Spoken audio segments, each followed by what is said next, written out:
Hi everybody, 27th of September. Another day in my daily diaries of looking after my wife with Parkinson's with dementia. This is only going to be a very quick one. The priest hasn't been gone long. We've got a priest out to Angie. So hence that's why this is a late one.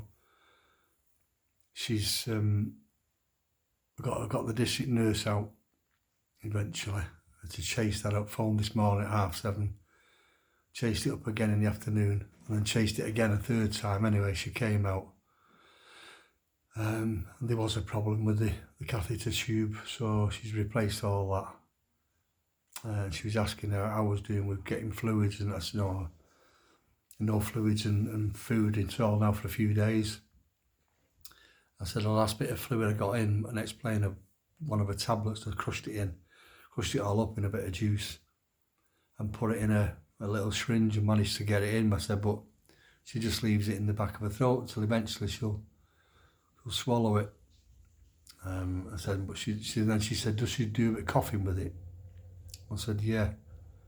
She said, well, at this stage, I wouldn't bother. I wouldn't bother because you don't want to get in asphyxia, I think she called it. Well, which is what, she got rushed in with the other week, wasn't it, when it all gurgled up in the back of her throat.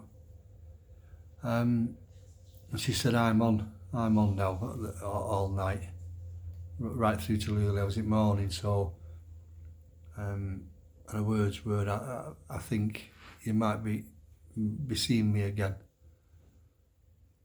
tonight. So that puts all on the downer. Because Cordeli's here, Wayne and his Mrs. Marie. It was all in and Marilyn. So, we all got a bit upset at that, and then but Angie's just been laid there. Her eyes have been up. She was asleep for ages, and then she's had her eyes wide open since 4 o'clock, something like that.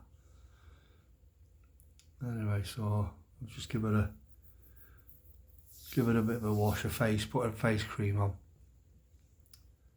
and put a lip thing on, and Wayne sat stroking her head, I'm stroking her arm, and she's nodded off slightly. So when Marie's gone home, Cordelie said she's going to stay. So she's just gone in the shower now. So I'll get mine in a bit because it's nearly 10:30 now. Yeah, so the carers came this morning. It was two new carers. Don't know, sometimes you click with some people and others you don't. I didn't really click with these two. Luckily they were out, they checked on Angie's catheter and it was them that said, this isn't right again. And I said, well, actually, I've already phoned, So after the district nurse had been and changed it all, they have been back since and checked and said, yeah. And they said, yeah, it's okay, but I presumed it was because the district nurse had done it. But this morning when they first come, do you want us to do anything? What would you want us to do? And I thought, well, you shouldn't be asking me that. But I thought, don't go down there, Michael. I'm in no mood at the minute. I said, no, nothing, if you're all right.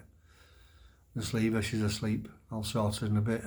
I'm glad I did, really, because when I woke her up, I got a thing and cleaned her teeth. It's like a little sponge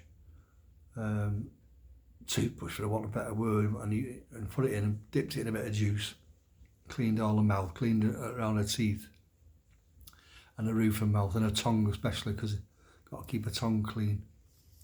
And then I just took the bedding off, give her a complete bed bath, and even down to washing between the toes, complete proper bath. So I'm glad I didn't say, give her a bit of a wash, because they don't do all that. So I put a load of body cream on, and then, put a face cream on, sorted all her hair, wet all her hair through again and run my fingers through it and curled it back up again. Yeah, put clean bedding on. a clean night. She had the t-shirt on, a big baggy nighty t-shirt on, so I just cut it off and put one of them open back, hospital gown things on. Much better then, much better. So yeah, so she was nice and fresh. Got deodorant on and put some perfume on her. So I mean, she can't say anything, but I mean, she looked and smelled a lot better and looked like her, as best she can. And so I presume she felt a lot better. She must have done. Not that she was, she was dirty and smelly by any means, but just, that and fresh sheets.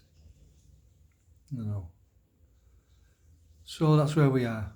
Yeah, so I asked my mum this morning to get in touch with a priest for us. Anyway, she's phoned a few churches round. And well, like I said, one's just turned up and done what they do and put the holy water on and give her a blessing, a final blessing and so on. So he's hard to watch. Really hard to watch. I've just been saying there because Wayne, what shall I stay? I said, it's up to you. It's up to you, but even though the district nurse has said, what she said, and I said, you think when she come out of hospital, she was, days was the word, when she come out of hospital, and it's 10 days ago since she come out. I said, so your mum being your mum, it's, well, my words were, and I'm going to swear, I'll fucking go when I'm ready, not when anybody else tells me to. That's what she'd have said. And that's what she'd be saying in her own head. Yeah, that's what I'm going to miss. That's what I'm going to miss. Right, so I'm going to go and get my shower. I'm not having a chat with Mr. Daniels tonight. I'm just going to get by and have a drink. I'll have a cup of coffee. I'm going to try and stay awake for a bit tonight. Cordelie's getting in the bed. I'm going to make myself a bed side of Andy's bed. Yeah, so right, okay. And I just said I'm going, but I am going now. So fingers crossed, I'll do another one tomorrow. If not, well, you'll know why. All right. So as per usual, you take care now. Bye.